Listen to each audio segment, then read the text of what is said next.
Namibia now, with the 2012 being one of the worst, or in fact one of the best years or better year in the mining sector in Namibia. You're looking at the sector growing there by 11.2% relative to the 7.9% contraction in 2011. There are now some new strategic plans to try and support the sector going forward. To explore the state of mining in Namibia, we're joined on the line from our studios in Windhoek, our NBC studios. There we've got Werner, the president of the Chamber of Mines. Werner, so just give us your views on the outlook for the mining sector in 2013, because overall the sector was up in terms of growth, 11.2% in 2012, and of course that's, I suppose you could call a recovery, because a very low base it was coming off the previous year. Given the uncertainty for commodities right now and concerns around the outlook for mining, is Namibia's mining sector going to come under pressure this year?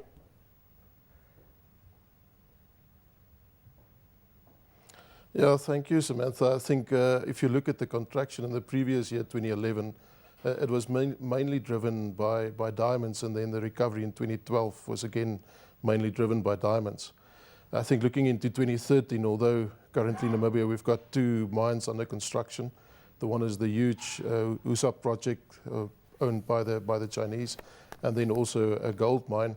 But as you know, it will take some time, and that production will only come in from 2015 onwards. So I think for the next year, we should see sort of a stabilization in growth. Of course, the uranium sector remains under pressure as long as the Japanese reactors remain offline. But I think in 2015 we can expect more growth than we can this year, and maybe next year for that matter as well. And of course, you know, you also work in the uranium sector specifically. So let's dwell on that, because this Husab uranium mine is going to ultimately become the third largest uranium mine in the world. I mean, do you think that it makes sense to spend so much time and energy focusing resources on building into a sector where the outlook at this point in time is still unknown? Or basically you're looking further on out and saying the world will get over Fukushima ultimately?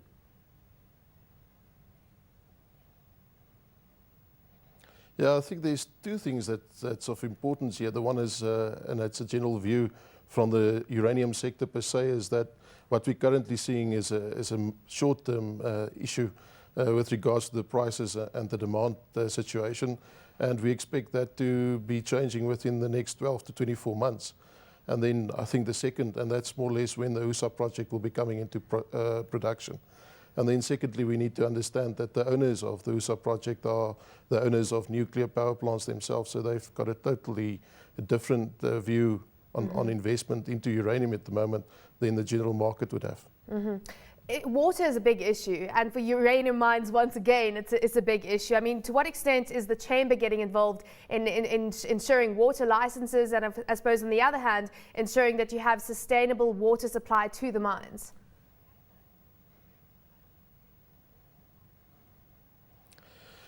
I think all of, especially the uranium mines, you're quite right. We're heavily dependent on water that's currently coming from aquifers at the coastal areas because the three mines, the two existing ones plus the new one, will all get their water from the same source.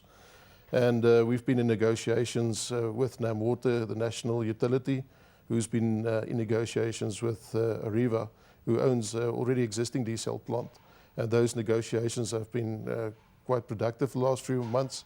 It's been going on for years actually, but the last 3-4 months we've had some major breakthroughs, and that water will be actually very soon. Some of it will start flow in the next month, and then by August, September this year, we expect all the water for the uranium mines to come from desalinated water. So I think that pretty much take the pressure away from water supply. Let's talk about regulation and policy right now, and the Chamber of Mines' position on it, because there's still a lot of uncertainty as to government's direction with the strategic minerals policy, and then there's calls for taxation or taxes to be low to make Namibia even more attractive for investors. I mean, talk to us about your views on those two issues, key issues right now.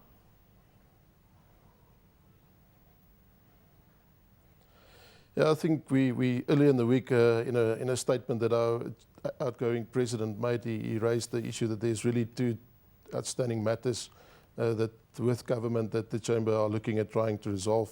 The one is there's some uncertainty on some of the taxes, And we've been engaging with government since 2011 on this, and our government has been actually quite willing to consult and discuss and come up with some reasonable solutions there.